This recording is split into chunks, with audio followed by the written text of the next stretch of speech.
Well भाई आप लोगों ने और मैंने वेनम 3 मूवी का टीजर ट्रेलर देख लिया है, जो हाँ सही में एक अच्छा ट्रेलर है और as compare to Venom 1, Venom 2, Venom 3 एक प्रॉमिसिंग मूवी लग रही है और लग रहा है कि सोनी एक डिफरेंट टेक लेगा, जो खैर उसे लेना भी चाहिए। जहाँ खैर ट्रेलर में हर एक चीज ओके थी, लेकिन फिर आते हैं ये एक दो सीन्स जिसने फैंस के मेंटल पीस की माँ बहन कर दी। लिटरली काफी अच्छे से करी है माँ बहन। और फिर होता क्या फैंस के बीच आर्गुमेंट छिड़ गया कि नहीं भाई यकीन कर ये जो वेनम है ना ये एमसीयू में नहीं भाई, मेरा यकीन कर ये डिफरेंट यूनिवर्स का वेनम है और ये लिजर्ड जो है ना वो डिफरेंट यूनिवर्स में है वगैरह वगैरह। मतलब सोनी स्टूडियो जितना रायता फैला सकता था उसने उतना रायता फैला दिया है इस टीजर ट्रेलर के थ्रू। एंड गेस व्हाट, फिर हम जैसे यूट्यूबर्स आते हैं सोनी स्टूडियो का ये रायता साफ करने के लिए जो सोनी स्टूडियो मॉर्बियस मूवी से फैलाता हुआ आ ही रहा है। और आज की इस वीडियो में मैं करूंगा ये तीनों सीन एक्सप्लेन, इन सीन्स का क्या मतलब है और रिलेवेंट थ्योरीज बताऊंगा और वगैरह वगैरह की बात भी करेंगे। तो चलो करते हैं ना, लेकिन पहले चैनल को जरूर सब्सक्राइब कर देना, मुझे खुशी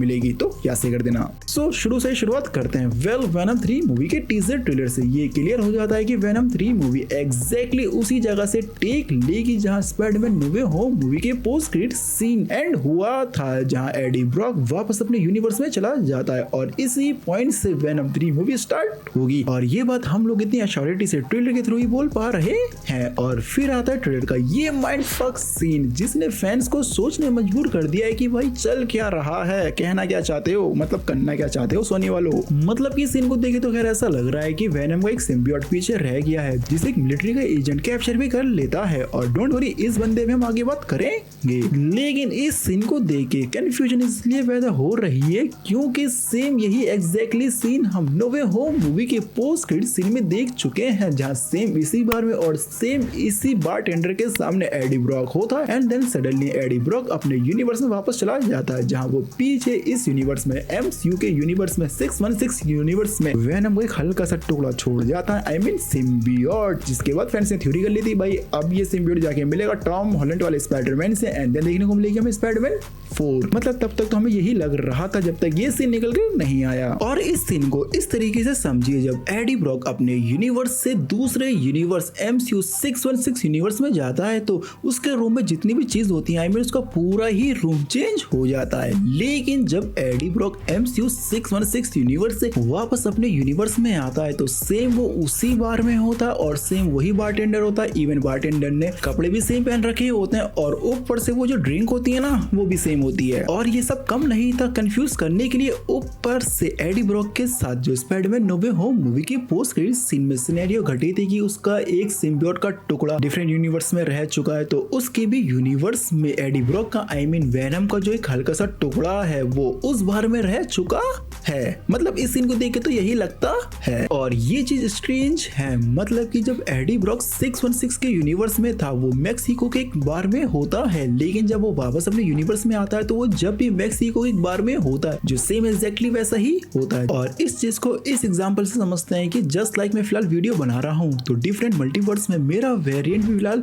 वीडियो ही बना रहा होगा। नो, वो डिफरेंट यूनिवर्स में डेफिनेटली कुछ और काम कर रहा होगा। और ये सुनने में तो ऐसा लगता है कि जैसे कोई हमारी रिफ्लेक्शन चल रही हो मल्टीवर्स में, जहाँ मल्टीवर्स इस तरीके से काम नहीं करता। मतलब इतनी चीजें तो हमें पता चली है एमसीयू से। इस बार वाले सीन में जहाँ एडी ब्रॉक पहले एमसीयू में इसी बार में था बट जब वो वापस अपने यूनिवर्स में आया तो वो भी अपने इसी बार में था, तो फिर जब वो अपने यूनिवर्स से दूसरे यूनिवर्स में गया तो चीजें बदली क्यों? मतलब जब भी वैसी रहनी चाहिए थी ना। जहाँ इस सीन में भाई सोनी ने बिल्कुल भी डिटेलिंग पे ध्यान नहीं दिया और सोनी पिक्चर को एमसीयू से सीखना चाहिए कि डिटेलिंग पे कैसे ध्यान देना चाहिए। क्या हो सकता है कि सोनी की कोई स्ट्रेटेजी हो इस सीन को दिखाने के पीछे? मतलब हो सकता है यार ऐसा, बट इस चीज के चांसेस लगते नहीं मुझे। और इस बार वाले सीन में जहाँ वेनम का एक टुकड़ा रह जाता है, इस सीन को लेके हम सिर्फ दो ही चीज कर सकते हैं। पहली तो ये इस सीन के बारे में जितना ज्यादा सोचेंगे उतना ज्यादा कंफ्यूज होंगे, या सेकंड ये कि ये चीज एक्सेप्ट कर लो कि नो वे होम मूवी वाला पोस्ट क्रेडिट सीन एग्जिस्ट नहीं करता, तो तब जाके ही ये सीन मेक सेंस करेगा। और आप सुनते हैं उन फैंस की जिनका कहना है कि नहीं यार ये एडी ब्रॉक वाला यूनिवर्स है ही नहीं। मेरी बात का यकीन कर, ये एमसीयू वाला यूनिवर्स यूनिवर्स है जहाँ नो वे होम मूवी के पोस्ट क्रेडिट सीन में कुछ ऐसा हुआ होगा कि जिसके कारण एडी ब्रॉक अपने यूनिवर्स में नहीं जा पाया होगा और इस एमसीयू वाले यूनिवर्स में फंस गया। और टू बी ऑनेस्ट मैं इस चीज पे यकीन करना चाहता हूँ, लेकिन ये जो बंदा है ना चिवेटल जियोफोर्ड, जो डेफिनेटली ऑरवेल टेलर का रोल प्ले करने वाला इस मूवी में, तो ये बंदा हमें एक प्यारी सी साइंटिस्ट के साथ नजर आता है। हाँ, यही वाली साइंटिस्ट। और ये साइंटिस्ट वॉइस ओवर करते हुए हमें बताती है कि हमें शुरू से ही यकीन था कि हम यूनिवर्स में अकेले नहीं है। और ये बंदी ये चीज वेनम के सिम्बियोट को ध्यान में रखते हुए बोल रही है, मतलब कि वेनम सिम्बियोट एलियन की वो पहली स्पीसीज है जिनसे ये पहली बार डील कर रहे हैं। तो अगर ये एमसीयू वाला यूनिवर्स होता तो हम जानते हैं कि वेनम सिम्बियोट से पहले और भी तुर्रम खां एलियंस अर्थ पे आ चुके हैं, जस्ट लाइक स्कल्स, थैनोस और हाँ थॉर भी। तो हाँ, तो अगर एमसीयू वाला यूनिवर्स होता तो ये बंदी ये स्टेटमेंट नहीं देती और इस स्टेटमेंट के बेस पे भाई ये वाली थ्योरी हमारी पूरी तरीके से रॉन्ग हो ही जाती है। एंड मे बी यहाँ कुछ फैंस सोचे नहीं यार, ये जो बाहर वाला सीन है ना यही सिर्फ एमसीयू का सीन है और जो बाकी में ट्रेलर में और जो हमें सीन दिखाए गए हैं वो सारे एडी ब्रॉक का जो यूनिवर्स है उसके ही सीन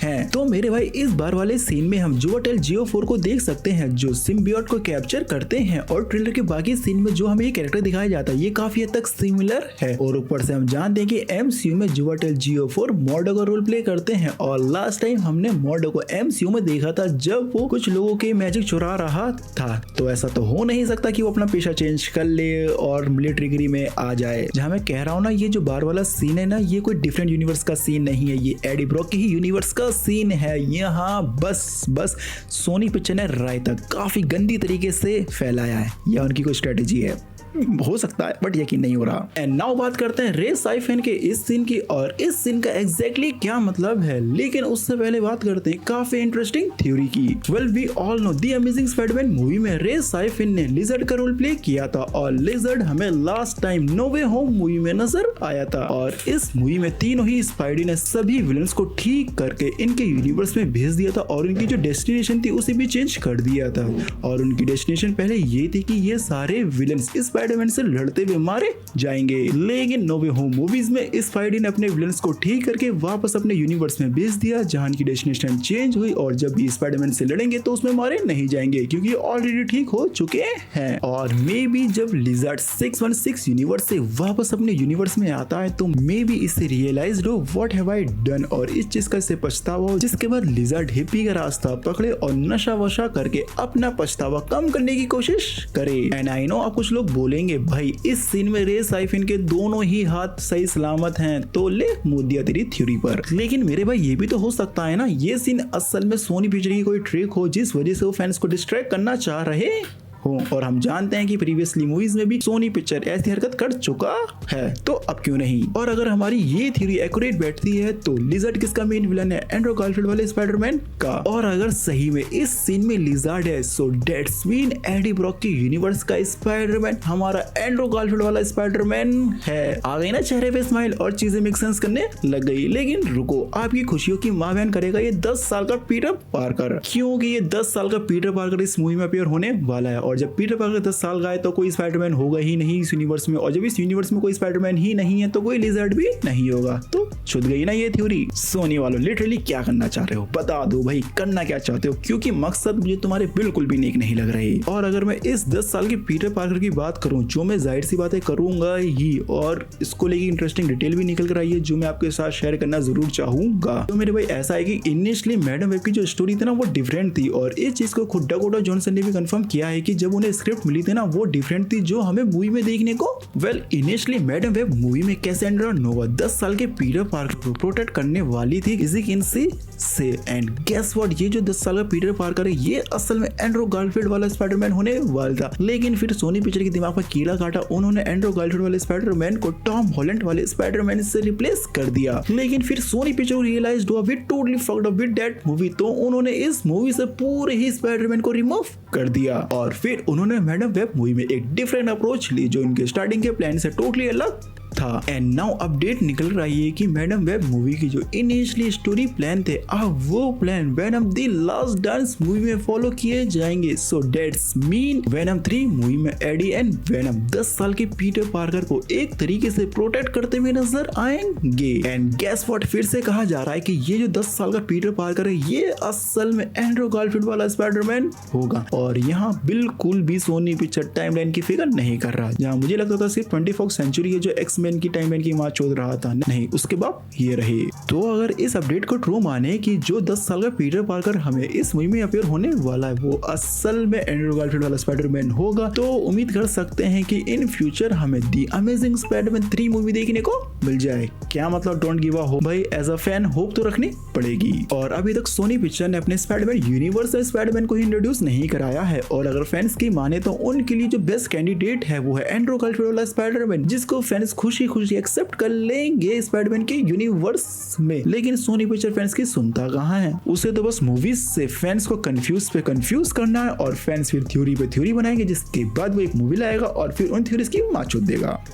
मतलब फिलहाल तो ऐसा ही हुआ। जहाँ कहना होगा कि वेनम द लास्ट डांस की इस ट्रेलर को देख के हम कितनी भी थ्योरीज बना लें, उसका नेक्स्ट दिन उस थ्योरी की मां बहन कर ही देता है। बट खैर जितना मुझे समझ में आया, जितना मुझे लगा, वो सब मैंने आज की इस वीडियो में आप लोगों को बता दिया। और अब मैं सुनना चाहूंगा आप लोगों की राय कमेंट बॉक्स में, तो जरूर बताना। और जाते जाते इस चैनल को जरूर सब्सक्राइब कर देना, और जब इतना कर ही रहे हो तो बेल आइकन भी जरूर दबा देना, और जब इतना कर ही दिया है तो इस वीडियो को लाइक भी जरूर कर देना। सो भाइयों मिलता हूँ नेक्स्ट किसी वीडियो में, टाटा बाय।